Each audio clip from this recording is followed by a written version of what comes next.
Hello everyone, how are you doing? This is MD Tech here with another quick tutorial. In today's tutorial, I'm going to show you guys how to go about getting extensions on your Safari web browser. So if you want to get or install extensions, in today's tutorial, I'm going to show you guys how to do just that, and we're going to go ahead and jump right into it.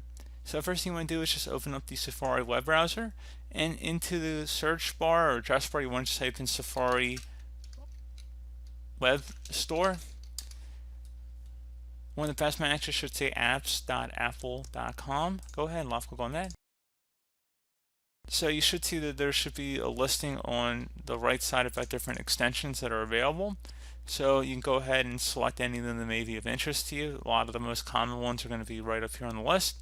And if you were to select a view for any one of them, so we just went ahead and selected that, it should open up the Apple Store or App Store, at which point it should automatically launch the app here. A lot of them will be paid.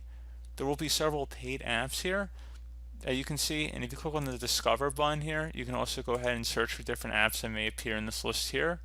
So again, pretty straightforward. Let me go find a free app. So if we were to go back here, and let's say I selected the Grammarly app. Let's just say we went with that just randomly here, and we selected View.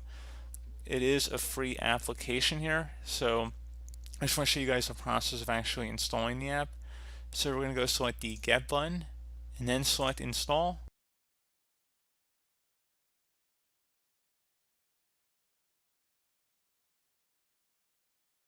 At this point, you have to enter in your Apple ID code, and then once you've entered it in, you go select Sign In, and then you just walk through the installation process.